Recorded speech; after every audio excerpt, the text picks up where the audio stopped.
Salut à tous, j'espère que vous allez bien. On se retrouve aujourd'hui pour une nouvelle présentation de deck sur le format Magic Peasant.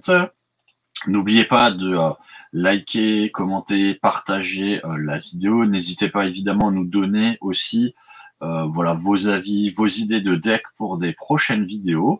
On va commencer déjà par revoir un petit peu les règles du Peasant. Alors encore une fois, je vous rappelle, hein, c'est un format non officiel. Vous avez 55 communes et 5 Unco que vous pouvez mettre dans le deck. Vous avez une banlist qui lui est propre. Vous avez aussi voilà, quelques restrictions qui lui sont propres. Tout ça, vous le retrouverez en regardant le lien qui sera mis en description. Moi, je vous invite aussi à nous rejoindre hein, sur les Discord pour pouvoir partager, discuter. Et on va commencer tout simplement par la petite présentation du deck Channel Cascade. Donc d'abord, le deck Channel Cascade, voilà, qui a été proposé justement sur notre Discord. Voilà, c'est un nouveau deck qui a fait son apparition en cette fin d'année suite aux nouvelles cartes qui sont sorties.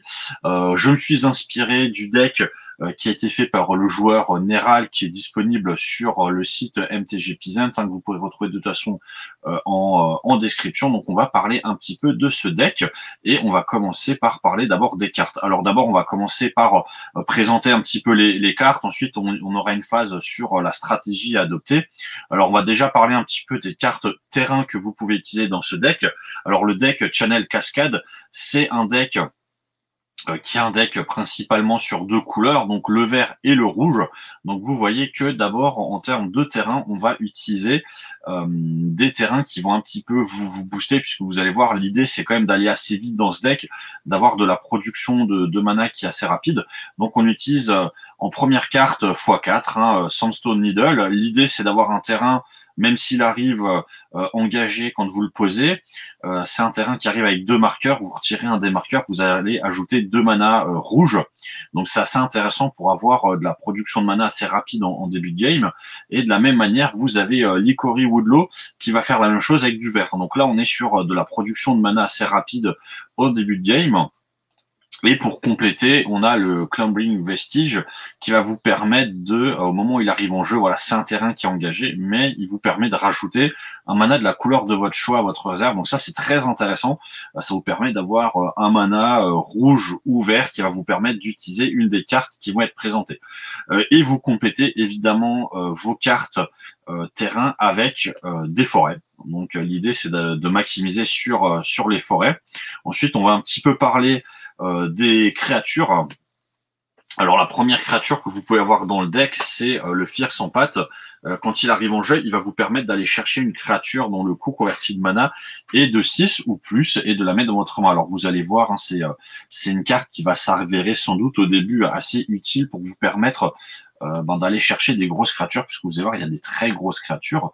Il y a le Self Assembler, donc qui lui permet d'aller chercher une créature Assembly Worker et de la mettre aussi dans votre main. Donc vous allez voir, là aussi c'est très intéressant pour se remplir la main de cette carte et de la jouer si besoin. Vous avez le Morse Holder, donc lui quand il arrive en jeu, il a 2 marqueurs -1/-1, vous retirez un de ces marqueurs et vous pouvez ajouter un mana de la couleur de votre choix à votre réserve. Donc là aussi ça va être une carte qui peut être utile pour vous permettre de pouvoir produire le mana dont vous avez besoin. Vous avez Lulamog's Crusher, voilà une carte qui sans doute n'est plus vraiment à présenter. Pour 8, c'est une 8/8, mais il a Annulateur 2, donc à chaque fois qu'il attaque, le joueur opposant doit sacrifier 2 permanents.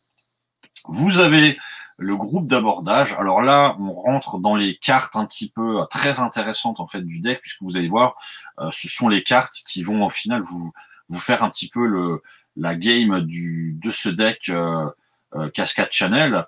Voilà, c'est une carte qui a la compétence cascade. Quand elle est jouée, vous exilez les cartes du dessus de votre bibliothèque jusqu'à ce que vous exiliez une carte non terrain d'un coût inférieur et vous allez pouvoir lancer cette carte gratuitement. Vous avez de même l'Altisor Agacé, qui a portée piétinement, mais qui a aussi la compétence cascade. Et vous avez le Colosse de Maelstrom qui coûte 8, c'est une 7/7 et qui a aussi la cascade. Alors vous allez voir hein, la stratégie du deck, on va y venir après, hein, mais ça va surtout se jouer sur ces 3 cartes. Ensuite, d'où le nom Channel Cascade, c'est que vous avez la carte Channel. Donc pour 2 verts, vous avez rituel qui vous permet en fait, en payant des points de vie, de les convertir en réserve de mana. Donc ce sera du mana incolore. Mais par exemple, là, vous payez 2 verts, vous payez 10 points de vie et vous avez 10 mana incolore dans votre réserve, ce qui vous permettra de pouvoir jouer vos créatures. Vous avez le Violent Outburst qui possède aussi la cascade. Vous voyez qu'il coûte 3. La Channel coûte 2. Donc généralement, en sachant que Channel est la carte la moins chère du deck, généralement, si vous jouez Violent Outburst, derrière, vous pourrez sans doute aller jouer la carte Channel. Donc, en payant des points de vie, vous pourrez ajouter du mana et sans doute jouer une des cartes derrière. Et cette carte est très intéressante puisqu'elle fait gagner +1/+0 à vos créatures. Ça peut aussi être une carte un peu de final. Vous avez le God Pharaon Statue, donc qui coûte 6, qui est une carte très intéressante puisque les sorts de votre adversaire qui va jouer vous coûter 2 de plus, et surtout au début de votre end step, les adversaires perdront aussi un point de vue. Donc ça, c'est assez intéressant un petit peu pour embêter votre adversaire, pour vous permettre de lui faire perdre à la fois des points de vie et en même temps l'empêcher de jouer des cartes, en sachant que c'est une carte qui pourrait très bien être posée grâce à un effet de cascade. Donc voilà, avoir à la fois une créature et cette carte qui sort, ça peut toujours être utile. Et ensuite, donc la carte que vous ne pourrez sans doute mettre qu'en un exemplaire, le Elvish Spirit Guide, une carte, si elle est dans votre main, vous la retirez du jeu et en fait vous rajoutez un mana vert à votre réserve. Donc ça, c'est très intéressant. Si vous l'avez par exemple en début de game dans la main, ça peut vous permettre de sortir quelques sorts très intéressants. Alors maintenant, on va un petit peu parler de la stratégie. Donc comme je vous l'ai indiqué au début, on a en fait 3 cartes qui sont un petit peu les cartes qui vont un petit peu faire tourner le jeu, mais on va voir l'utilité des cartes les unes après les autres pour voir quand même aussi à quoi ça sert. Donc on a principalement en fait le Colosse de Maelstrom qui va être la carte que vous avez besoin d'avoir dans la main. Donc c'est pour ça que le Fear sans patte est présent. Si je n'ai pas mon Colosse dans la main, je joue le Fear sans patte, ce qui va me permettre d'aller le chercher. Pourquoi aller chercher le Colosse de Maelstrom? Vous verrez, il coûte 8.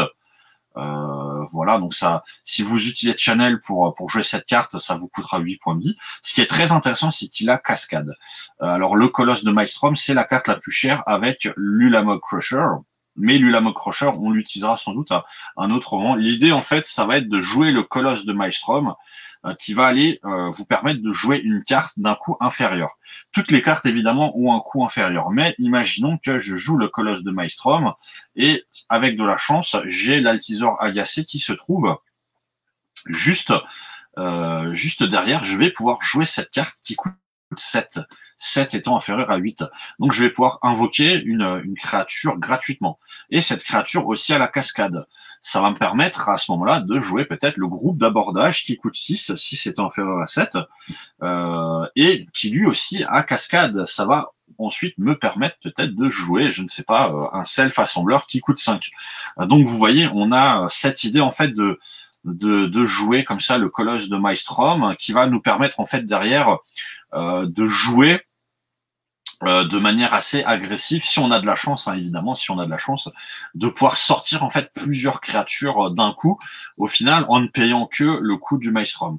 Alors, si évidemment vous n'avez pas la possibilité de jouer cette carte, l'alternative c'est l'Ulamog Crusher, qui est là en fait, grâce à son effet Annihilateur 2, qui va être très intéressant pour essayer un petit peu de réduire le board adverse, et en fait de vous faire gagner du temps pour pouvoir jouer votre créature principale qui est le Colosse. Ensuite, on a aussi dans les alternatives le Self Assembler qui est très intéressant puisqu'il coûte 5, c'est une 4/4 et il va vous permettre d'aller chercher d'autres Self Assemblers. Donc je joue un Self Assembler pour 5, je vais chercher un autre Elf Assembler, je peux rejouer un Self Assembler, ça va me permettre d'aller chercher encore un autre Self Assembler et de rejouer un Self Assembler. Donc en fait, si par exemple maintenant je reprends l'exemple du début, j'ai Channel dans la main, j'ai le Self Assembler, j'ai pas d'autre option à jouer, qu'est-ce que je fais? Je vais jouer Channel, je vais payer 15 points de vie, je vais jouer un Self Assembler, je vais aller chercher les deux autres et je me retrouve comme ça avec 3 4/4 qui peuvent être posés dans les tout premiers tours. Donc c'est une carte, encore une fois, qui peut être voilà une alternative à votre sortie normale. Et voilà, c'est très intéressant d'avoir cette possibilité de jouer une carte. Alors l'idée du deck.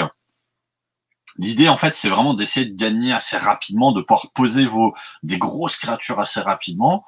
La sortie, en fait, que vous allez le plus privilégier, si possible, ça va être quoi? Ça va être tout simplement de poser une forêt, de jouer, ou plutôt de retirer de votre main et de retirer de la partie l'Elvish Spirit Guide.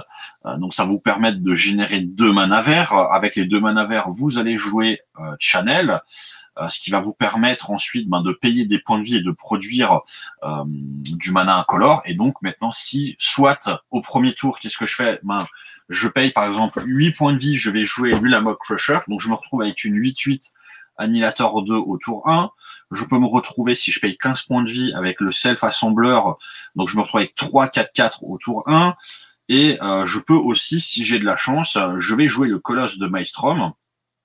Donc je vais me retrouver avec une 7-7 avec la cascade, et peut-être que derrière, si encore une fois vous avez de la chance, vous pouvez jouer peut-être l'Altisor qui va sortir, peut-être le groupe d'abordage, peut-être même le Self-Assembler qui vont pouvoir être sortis. Vous avez peut-être aussi le God-Pharaon Statue qui peut être joué, donc ça c'est aussi très intéressant, ça va vous permettre un petit peu de bloquer votre adversaire. Donc on a ce côté, je vais jouer une créature assez forte dès le début, et ça va me permettre en fait de prendre possession du board assez rapidement.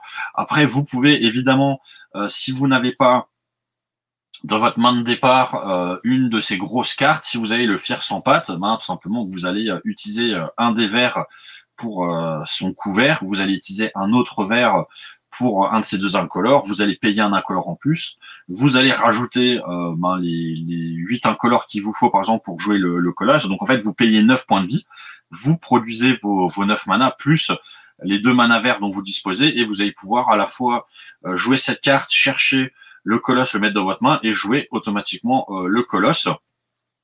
Donc voilà, ça c'est intéressant. Vous voyez évidemment que grâce au terrain dont vous disposez, vous pouvez voilà, sur un deuxième tour jouer soit une forêt plus un Sandstone, une forêt avec un Icori, une forêt avec un Crumble Vestige. Enfin voilà, vous pouvez essayer de rajouter des choses pour essayer d'avoir justement sur votre deuxième tour 3 manas de base qui pourraient être utilisés. Et ces 3 manas, vous pouvez les combiner avec Channel, vous pouvez les combiner avec une des autres cartes. Donc l'idée de ce deck, c'est vraiment au final d'essayer de jouer le plus vite possible, de jouer des grosses créatures. Donc voilà, vous avez plusieurs combinaisons en fait qui sont possibles sur votre tour 2. Ça va être effectivement tour 1, une forêt, tour 2, une autre forêt, et de pouvoir jouer Channel. Si vous avez joué l'Icori Woodlow au tour 1, de pouvoir le jouer dès le tour 2 sur une Channel. Donc vous allez payer des points de vie et vous allez jouer un de vos cartes incolores assez imposantes. Et l'idée, voilà, c'est tour 1, tour 2, tour 3, essayer de jouer vos gros tons. Donc l'idée, ça va vraiment être d'utiliser ça. Vous pouvez utiliser le Violent Outburst pour justement à un moment, si vous êtes tour 3, tour 4, aller chercher une Channel aussi et pouvoir le jouer pour pouvoir jouer une autre créature qui pourrait se trouver dans votre main. L'Elvish Spirit Guide, lui, comme dit, il est là principalement pour vous aider justement sur le premier tour. Si vous n'aurez sans doute qu'un exemplaire dans votre deck, mais voilà, si vous l'avez dans votre main de départ, ou on va dire si vous réussissez à l'avoir sur votre deuxième main, ça va être une carte qui va pouvoir vous être utile pour pouvoir générer un mana qui va vous être assez utile. Alors je ne voulais pas vous parler du sideboard dans cette vidéo. On va un petit peu parler maintenant des match-ups que vous pouvez avoir. Alors évidemment, c'est un deck qui est assez fragile. C'est un deck qui est assez fragile contre, par exemple, tout ce qui va être contre-sort ou tout ce qui va être carte de renvoi, puisque vous jouez principalement sur la carte Channel. Si vous jouez sur la carte Channel, c'est-à-dire que vous payez des points de vie. Donc vous passez du temps à perdre des points de vie pour pouvoir jouer des grosses créatures. Et derrière, au final, si on a quelqu'un qui va, voilà, tout simplement vous contrer le moment où vous jouez votre créature, ou tout simplement va vous faire un renvoi de créature dans la main, ça va être assez compliqué puisqu'au final vous avez perdu beaucoup de points de vie et vous vous retrouvez avec rien du tout sur le terrain. Donc ça vous affaiblit beaucoup plus. Évidemment, vous avez peut-être tout ce qui va être deck blast, puisque de la même manière, si maintenant je vais payer 8 points de vie pour jouer une carte, par exemple, voilà, je paye 8 points de vie pour jouer mon colosse, il me reste plus que 12 points de vie. Donc quelqu'un qui va jouer avec un deck burn ou un deck red deck win, voilà, il va avoir peut-être des moyens de me mettre justement les points de vie restants encore plus rapide. Donc c'est vraiment un deck où là on va jouer un petit peu sur le temps, essayer d'être le plus rapide par rapport à lui. Il faut faire attention à ça. On a voilà tout ce qui est cartes de la même manière dans des decks noirs par exemple, on va vous faire perdre des points de vie. Il faut faire attention à ce côté je paye des points de vie pour pouvoir jouer des cartes, donc il faut en même temps que je sois le plus rapide possible et que je puisse contrôler le board le plus vite possible pour en finir en évitant de perdre trop de points de vie. Et il faut évidemment faire attention à des jeux qui sortent plus vite que vous. Donc par exemple, peut-être un deck infect ou un deck elf. Un deck infect, tu auras peut-être plus tendance au premier tour, au deuxième tour, à pouvoir jouer des petites créatures qui vont vous mettre les 10 points d'infection. Des decks elf qui vont avoir énormément d'elfes sur le terrain. Donc ça va leur permettre de bloquer et peut-être de vous attaquer un petit peu plus vite et vous faire perdre les points de vie qui vous restent. Donc voilà, il faut faire attention à ce genre de deck. Et on a un petit peu fait le tour. Voilà, donc moi en tout cas je vous remercie de nous avoir suivis. Je vais peut-être revenir aussi sur quelque chose qui pourrait intéresser les gens qui veulent justement faire ce deck. C'est en regardant un petit peu rapidement sur Magic Corporation par exemple. J'ai pris un petit peu la liste des cartes du deck.